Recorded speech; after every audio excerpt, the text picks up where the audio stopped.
So this is the second part of the current episode with Tom Laxton at Queensland FA. I think in the first part gave us some unbelievable knowledge and insight into the game in Australia, what it's like, the opportunities that are there for adults and children to play their football in a different environment. Obviously, experience new cultures and new experiences. So, Lax, in this part, I wanna scrape it back and start from your early football days. So, can you remember how old you was or where you started playing your youth football? Yeah, sure. So probably typical to a lot of people that love the game. Just played for a local club. So Buckerstill Football Club was a really good community club. I think it's been a good community club for a number of years now. And in recent years, I think they've developed the first team a little bit more and put like a proper fencing around the pitch and done some great sort of development and become like an FA accredited club and things like that. But when I was a kid, it was brilliant. Used to love it. Play all the five side. So that's where I started really playing for club stuff and went to a junior school just over the fence. So we used to play in the playground, play on the weekend, just constantly playing the game. So started at Buckstill Football Club and that was great. And then from there went to Ridgeway Rovers. So we had an unbelievable Sunday League team. It was the club that obviously Harry Kane used to play for and Bex used to be there. But our team that we played, I think we lost two games in 2 years. It was unbelievable. I think we had Mark Noor was there and Charlie Daniels, who played at Bournemouth, Jake Winkup, and just a fantastic team. I'm probably missing off loads of people, so apologies if I've missed you off. But we had a really good team.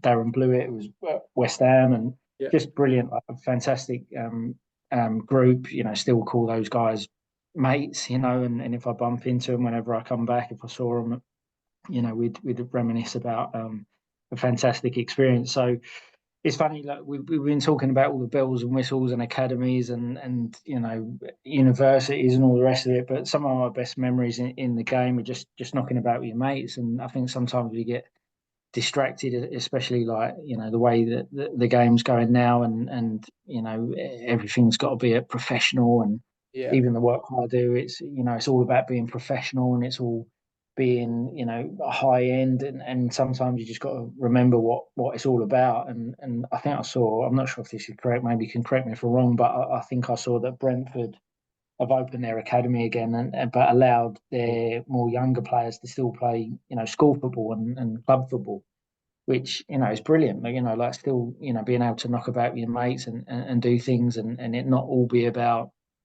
being a professional. It is brilliant. So yeah, that side of it, that side of the game, is really important. I read something the other day about for parents. If your son or daughter came to you and said, I want to be an astronaut, you'd love, the enthusiasm.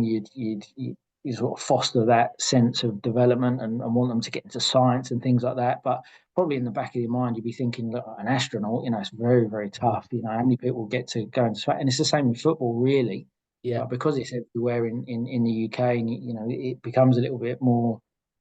You think it's more tangible, but actually, probably the statistics of people that go into astronomy that get there, and Yeah. it's a very similar sort of numbers that crack it at the Champions League, and so bringing it back to my point, I think the core memories for kids, boys and girls. Sometimes Buckerstill, Ridgeway. I went from there to a Sunday club called Wolverham Abbey.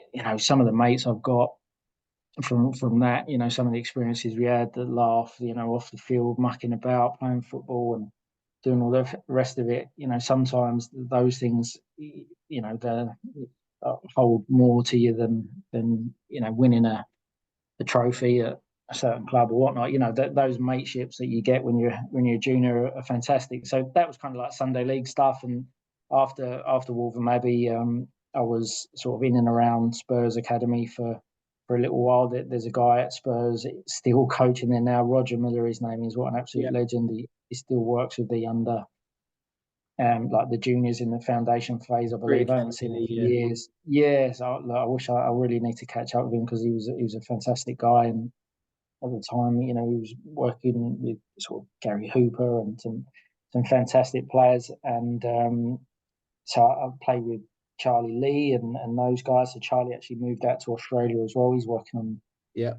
the Gold Coast. I think he's had 200 plus, 250 plus sort of league appearances, and he sort of did similar to me. Came out to the Gold Coast, a fantastic part of the world, and he's sort of doing fantastic things at the moment. Some really good clubs down there. So that was my experience at Spurs. I was there for like a schoolboy. Had some really good coaches, Brian Steen and some other guys there was fantastic. And obviously, you're working and playing a real high level, and that kind of was an eye opener going from sort of Sunday League to that level.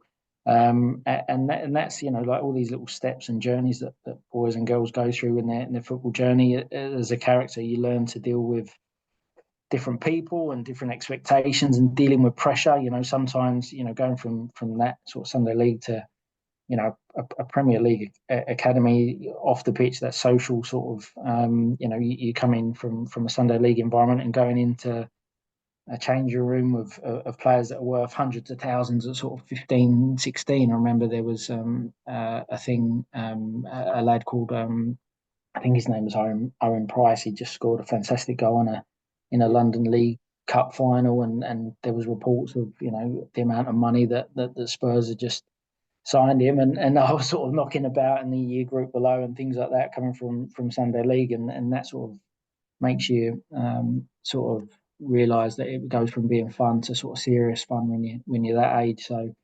no, Spurs was great, and unfortunately they got released at sort of schoolboy, sort of 15, 16, and then went to Leyton Orient. Brilliant club. I know you had Donny on recently, and he gave some fantastic stories and a good sort of background of the players and the coaches, and I was in and around that. I was a couple of years younger than Donny, and one Before of the you, stories sorry that to interrupt, Lex. so go on, mate. Before you move on to that, like Mm, I think you've made a couple of great points there. I think it's really commendable. I think I spoke about it on a couple of shows before that Brentford are going down that model, and I think yeah. I think people in the UK now are very hung up on the academy system. I would say I Mm, struggled a bit when my boy was there, um, because of that seriousness, because you miss out on those experiences. Like you talk about, when we were kids, we could play for a professional academy, we could still play for our Sunday team, district, East Anglian schoolboys, whoever it was, and you used to go on tours and you'd enjoy yourself. So for any parents out there that are listening, I've gone through it recently with my boys come out of Leyton Orient, and I'm watching games right now, and no, the quality isn't the same and the intensity is not the same. But already he's got a group of mates. They're going to Butlins. They're doing things together, and I think it's those experiences that people in this day and age kind of forget about, because again, the young boys, you got to enjoy the game. There's so much more to it, and I always feel like at some point in this day and age, if you're good enough, don't matter what age you are and what level you're at. I saw a post from Dave Bricknell today that I think you're mm, very close with, and I think there's a kid that's just been picked up for Spurs in the under 14s or 15s. He's playing in the eighth division of the Echo League. So there's yeah. always going to be someone watching, but it's about those Mm. experiences. So just before we move on to your Orient days, how did you feel getting released as a schoolboy? Obviously, you've gone through the age groups. You get to an age where there's scholars on the table. Like, how did you handle that rejection?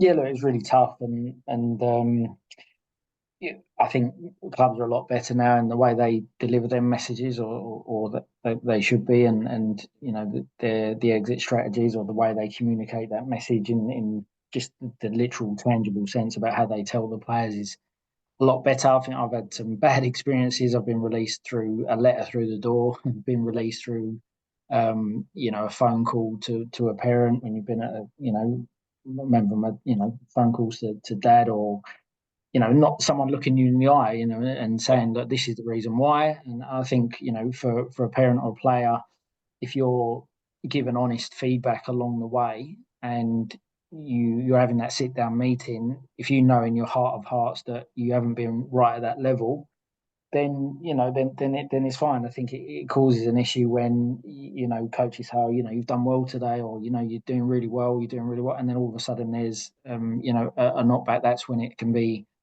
sort of painful and difficult to take. So look, it was obviously my experience is being released wasn't nice. It never is for any player, but um, as I say, any sort of player that's cracked on and done well, you just have to bounce back and you go again. And I'm sure you've had those conversations with your boy, and part of that sort of the development of going through that experience is you build up a bit of a resilience and you go again, and that's what life's about, right? You Yeah, get 100%. knockbacks and things are difficult. I moved out here in 2015 when I was a man. I was 28, 29, and I miss my family dearly. Yeah, Making that decision to be out here, missing family, friends. I've missed some of my best mates. Weddings and things like that. Where if I hadn't had that sort of resilience and sort of foundation of relationships and knowing that people love you and support you, those things are not possible. So yeah, it's all part of the journey. It's all part of life's tapestry and experiencing in the negatives. But yeah, so Spurs was a difficult one to take. And then I had a tough chat with Lingy when I was at Orient, and he was good as gold. Looked me in the eye, explained the reasons why, and to be honest, mate, I think the biggest thing for for any player or any young boy or girl that are gonna want to have a serious crack at a career or just enjoy their football is not looking back with any sort of regret. And I think I can look back on, I wouldn't call it a career because I never really cracked on to sort of those higher levels, but my football journey, and look back and sort of think, I don't really have that many regrets with how much effort or how much I squeezed out of the talent I had, or what I did. So I think that when you lay on your pillow at night and you reflect on your football journey, if you've given it a good shot and you've tried the best you can, if it doesn't quite happen, then that's it. Like you've done the best you can. And again, going back to sort of life lessons for boys or girls going through that journey, that's all you can ask of them. But so 100%. yeah, that was kind of sort of journey into sort of scholarship and Orient, and that was a fantastic time. And I think for any lad that sort of steps into a scholarship, playing football every day and being in a full time environment, you're all in the same situation. You earn no money. You're all in the same boat. But it's a fantastic sort of experience to be able to say that you've done that. No one can sort of take that away from you. Same as your boy that's been at Orient. No one will ever take away that he's been an academy player. Does he support Orient? Is he an Orient fan? Unfortunately, Lax, that's probably Yeah, what's made it worse for yeah, him, I suppose, yeah, in that yeah. portion. But yeah, he does support Orient. But like your disappointment with Spurs, how did that turn that? How did that disappointment go from, I suppose, elation? Like, how did you go from leaving Spurs to signing an apprenticeship at Orient? Was that a next, a quick step? Did you have to drop back into non to youth football? How did that come about? Yeah, so sort of dropped back into youth football and was doing bits and bobs and in sort of Sunday league and things. But I'll tell you a good story sort of to sum up that, we was talking about resilience and what you learn from it and how that can sort of kick you on. I sort of never forget I was an under 16, and I think there was sort of 7, 8 sort of scholarship spots, maybe more, I can't remember, that were on offer that year. And you're not silly as a player. You know which players have been sort of ticked off, the new ones that turn up one night, and all of a sudden they've got a scholar, and I'm kind of counting on my fingers. That's 4, that's 5, that's 6, and sort of running out of spots. And I'll never forget there was a session where we was at Lee Valley, and we were up training on the top fields, and walked past 2 11-a-side pitches of trialists, and there was one position left. So everyone knew, roughly speaking, that there was only 1 or 2 sort of scholarship positions left. And never forget walking past 2 pitches thinking they're all coming from our position. There's 44 players out there. plus the boys I'm training with.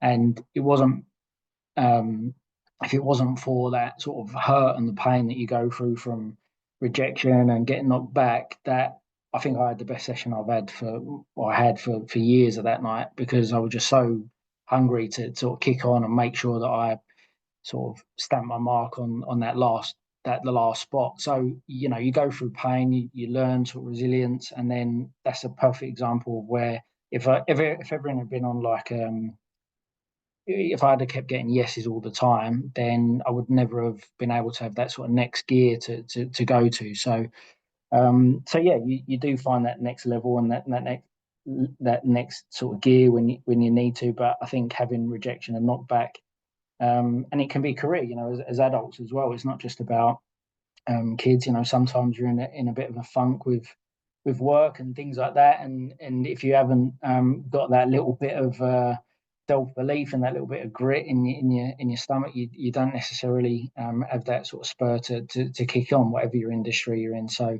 I think having a bit of difficulty in your upbringing or your difficult setbacks and you're learning from it, that's what sort of spurs you on, doesn't it?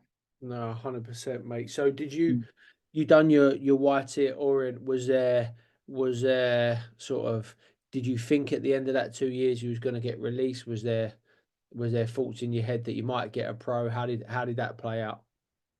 Yeah, so back in the day that I did it, there was at the end of your 2 years, you kind of got a third year. So I don't Yeah, think they do that anymore. I think it's like a 2 year and a pro. So yeah, in my first year as a scholar, I think that was my best sort of year, and I think that as a smaller player, I was always good when I was up against it and when things were tough and when when I was sort of first year, I was playing like 2 or 3 years up, so that sort yeah, of underdog mentality meant that I did had was really switched on in every game and did really well. So first year was brilliant.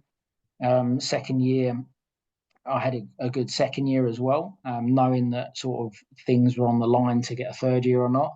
But I played in an FA Youth Cup game away at Southend, actually. And I remember I was 18, 17, 18, and the ball went over the top, freezing cold night, was running through like one on one, and felt like someone had just stabbed me in the back of the leg. And my hammy had just like exploded, like popped really bad. And that was the start of sort of hamstring injuries. I think I've had one every year for since playing. So the hamstrings weren't sort of kind to me, and I think that coupled with sort of the pressure of being in a third year meant that I didn't really sort of crack on to the level that needed to sort of get into that first team, which was a shame. But as I say, it opened the doors for other things, and I felt like I had a good sort of football education with my time of working with some really good coaches, obviously Lingy at Orient, and that sort of meant that I could found it quite easy to step into coaching.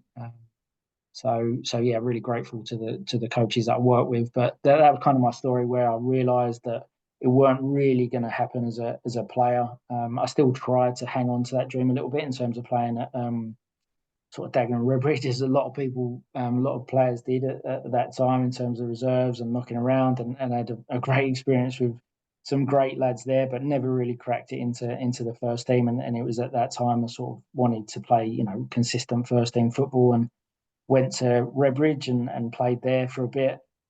And sort of, so that kind of, up until then, it had all been, like academy football and nice and playing at a decent level. And I never forget playing for Redbridge in one of my first games, and the ball sort of bounced about, hip height, or my hip height anyway, and I sort of dangled a leg thinking I could bring it down and smooth out the touch and play a little bit, and someone's just absolutely folded me in half. And I remember my mate Earl was playing with us at the time, and he sort of leant over me as I was in a crumpled heap and said, "Lax, you can't do that in non-league, mate. You got to, like, this is welcome to non-league type thing." So changed my game a little bit, obviously, and you adapt, and had a really good couple of years at Redbridge. We had a really good team, and we had a couple of good scouts in the cup. I think we beat Southend a couple of times, didn't we, in the Essex Senior, and some great memories. And I don't think there's any sort of better feeling when you're knocking about your mates at that level when you beat a team on the weekend and everyone's out for a night out.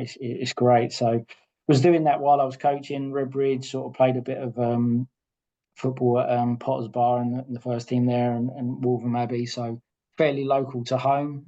It meant that obviously when I was doing those big trips for coaching, and being in the academy, you're obviously, you're coaching sort of Saturday morning, you're up really early Sunday to go to wherever the kids are playing. So Yeah. local football was good. It was fun. It kept my ear in. And then obviously, as I say, that was when it sort of came to decision to move out to Australia. And that's where that story began, really.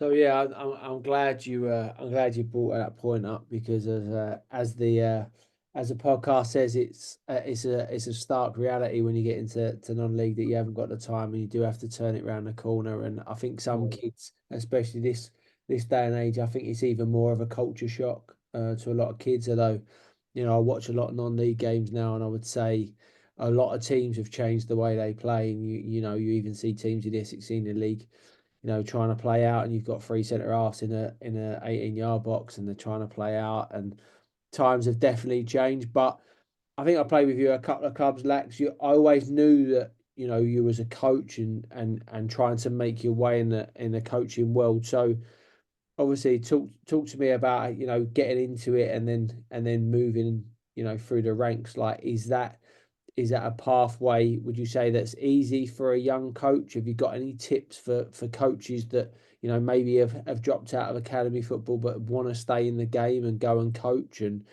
got any courses that you should tell them to go on? Sure, yeah. Look, if you've been in the game and you've got that sort of PFA backing behind you, I definitely sort of reach out to those guys. I had some fantastic courses when through the PFA. I did my B license with them, and on that course we had Keown and Dimitri Karine. Do you remember that Chelsea goalkeeper? Yeah, And that was like probably one of the best courses I've ever been on. Not just for the course instructors, Jeff Pike and some of the other guys, but just the interaction you have with that level of player in small sided games, and just the discussion you have was brilliant. I remember we was playing, I think I had to do a defending topic with Keown, which was quite funny, but we was doing an 8v8, and I'll never forget, like I sort of bounced the ball back to him for a third man run, so my back was to goal. It came into me, I set the ball to him for like someone running beyond me, and he stopped it. And I thought, well, why is he stopping it? Because like it was a perfect pass to him, but the difference was that it went to his left foot by about half a foot, and he wanted it on his right foot. And he said the difference is if you pass out on my right foot, I can put that third man in. First time I've had to shift it yeah, onto my right foot to be able to do it. So that sort of level of detail, and you think, blimey, like that's the Premier League top level. So that's one example of if you can get that access to that level of coaching course, brilliant. If you haven't been in that sort of role, or you haven't got access to that, then all I would suggest is that you just try and get as many experiences as you can. I think you had a previous guest that spoke about working with girls, working in yeah. non-league, different ages, and it sounds a bit cliche, but as much as you can, try and just bank the hours. It's like any trade, like if you're a plumber, you're an apprentice, you've got to put in, you know, thousands of hours to be a master at anything. So it's not easy, and you have to do the hard yards. I remember, as I say, doing that hour and a half drive to Wickham to do academy training for under 12s to get paid hardly any money to do an hour and a half back. Sure. There's sort of time where you have to put in the yard, so it's not easy. And again, just because there's academy football doesn't mean to say that you have to be in an academy to be a fantastic coach. There's experiences where you can just go bob off to America and work in the holiday camps there, or you can go wherever it is. You don't just be seek out the different options. Don't just be sort of bedded down with what you see in front of you with academy football, or that type of pathway. So as many experiences as you can. Try and align yourself with good people. I think courses are great, but I always learnt the most as a coach when I was in a good environment around good people. So seek that out if you can. Great bit of advice. And then So where was you before you come out to Australia, Lex? Where was you coaching, and was that your full-time job? Was that something that you were doing every day, part-time? So let's dig into that before you move to Oz. Yeah, sure. So obviously, full-time roles of coaching are rare, and they're even, it's even tougher in the UK to be a full-time coach in a single role. So often, you're bundling things together and Yeah. making it work. So at the time that I was or closest enough to excuse me working in Australia, I was working in a football academy in Tottenham, but it was kind of like um, they called it a pupil referral unit, so it's for naughty kids. And when I say naughty, I mean like real you know um, kids that had a tough background, were involved with gangs, were involved in some really heavy stuff. But what we would do is, attach a football program to their education. It would become like a one-stop shop for social services and provision to get them, back on the straight and narrow. And we had some really good players. We had a couple of players that go to Palace and some other pro clubs as well. So I was doing that sort of as a full-time role, but on top of that, I was working at Watford. So you imagine I'm working with kids that play the game a little bit and from a real different background, and then in the evening going to an academy where the players turn up and all things are put on a plate for them. And so it was chalk and cheese in terms of like the environment and what you're working in, but some of the messages, the football messages are the same, and the standards that you drive and expectations and behaviours of players that remain the same. So I was working at Watford in like the foundation phase, only with the younger clubs. So yeah, it's younger players, sorry, and sometimes going back to your question about sort of coach development, really don't turn your nose up to age groups. People, coaches, male and female, sometimes get carried away with, right, I've got to be an under-18 coach, I've got to be a first team coach, I've got to be this, I've got to be that. But sometimes you just need to settle and breathe and be within a role that suits your skill level and where you're at for a little bit, just to to sit down and see where you're at. So I was doing that at Watford, like I say, and working in the academy in Tottenham, the school, the pupil referral unit, and playing as well. So it was a busy time, in the car a lot, putting in the hard yards. But I think those experiences, and you can imagine talking to a kid that's been in gang trouble and trying to get on the same page with them and relate to them. Um, when a player comes and knocks on your door and says, "Why am I not playing?" In comparison to how difficult those conversations are, it puts you in good stead to have difficult conversations when you compare, life difficulty to football difficulty. So, Lax, you've touched on some obviously some mixed experiences, different centers, different abilities, different levels. What sort of advice would you give to parents of young footballers now about, their journey and where they should play and just, you know, you know, starting their journey whatever age could be? What obviously you've coached, you've been through the journey yourself. What advice could you give any parents out there? Yeah, look, I'll give you a good sort of story, a good example. So my cousin, he, as a little boy, and he was not so little. He's sort of, playing youth football and trying to think about taking the game a bit more serious. And he said, "Look, we're at this Sunday team, and he's doing sort of private stuff as well." And Sure. he said, he's not necessarily getting the minutes that he wants, and the coach doesn't really understand his game, and we can sort of drop down a level, and or we can sort of stick with it, and I could get more private coaching, and if he can just do this, he can just do that. And I think my advice there, which I sort of should give a bit of a summary, is look, he needs to enjoy the game. That's the first and foremost. And I know it's again, I don't want to just say cliches and all the rest of it, but needs to enjoy the game. And what I said to him was that, what is it that he's really good at? So if he is he a good at scoring goals, stopping goals, or creating goals. And obviously, as you get older and you want to get yourself into a first team, or you want to get a job, or you want to get further in the game, or a scholarship, or go to America, you need to tend to be like very good at one, maybe two of those things. So if he's getting the opportunity to practice those things or the freedom to experience what he's good at more often than not, then he's in a good environment. So if Mm. he's a dribbler and he receives the ball, he's out wide and he tries to take on the fullback, 1v1, loses the ball, and the coach is screaming at him, why didn't you keep it, turn out, and all this. And then the next time he gets it, he does that.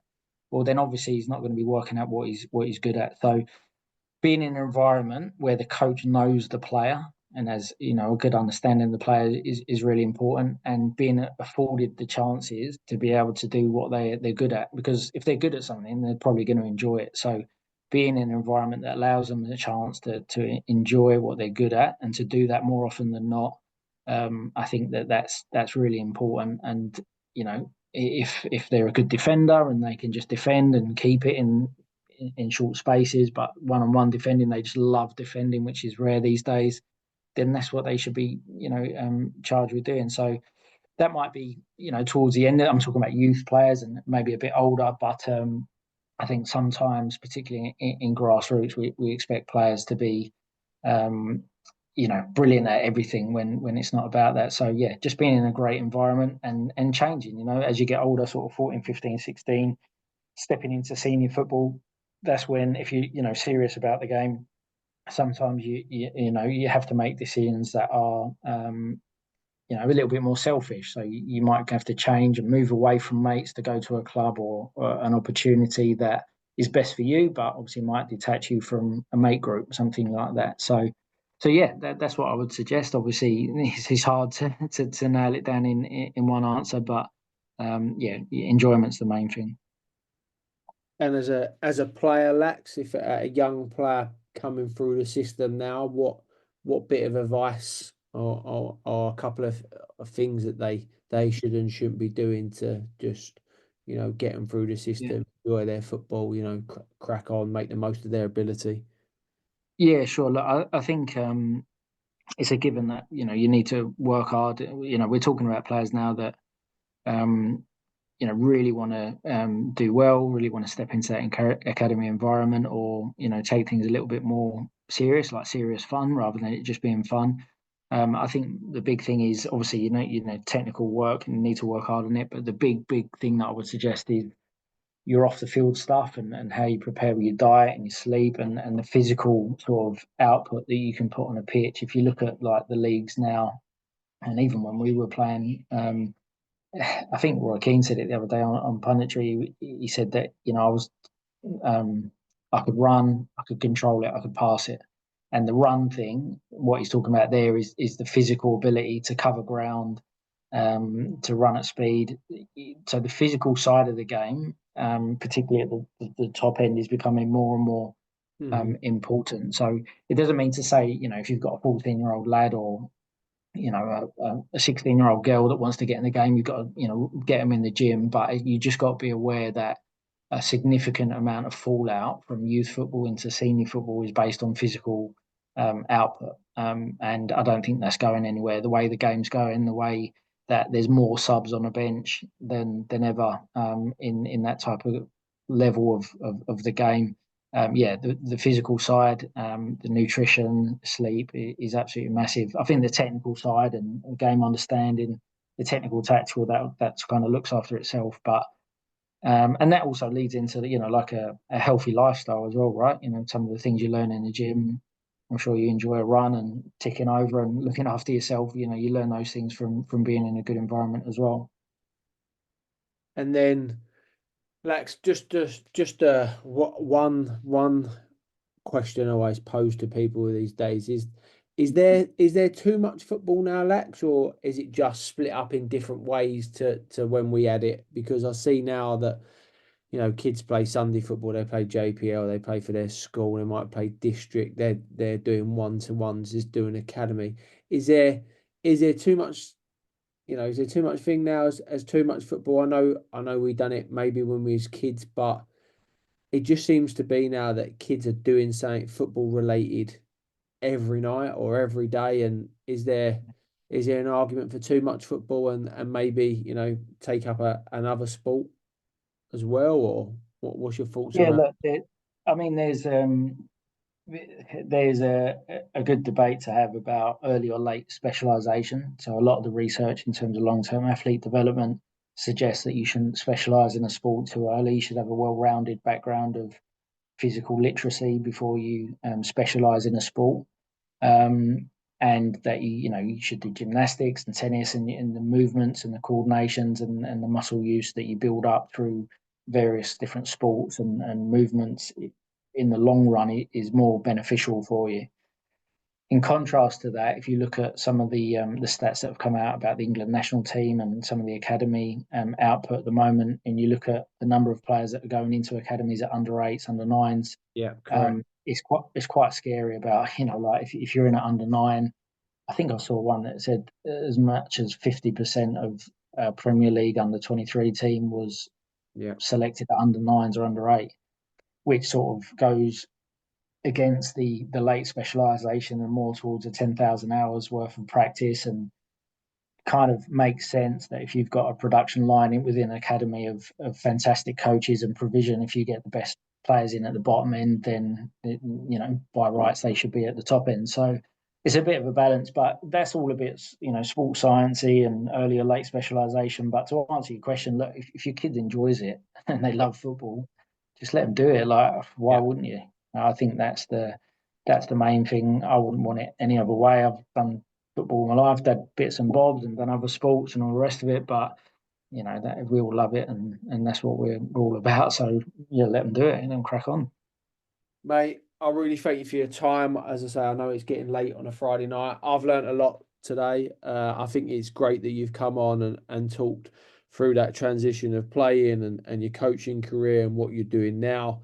Talked about a different perspective, over the other side of the world, and also just reaffirm to kids that there's a big world out there, that if you're maybe not enjoying your football in the UK, or you've just dropped out of an academy or whatnot, there's opportunities in Australia to go and play football. There's I would say, an ever growing game in Australia, and also just touching on some of that, you know the hardness and the sort of growing up, and dealing with setbacks that everyone has to go through, not only in playing but in coaching as well. So I've learned a lot. I think the listeners are really going to enjoy it, mate. I would thank you very much for your time. Good luck with the tournament.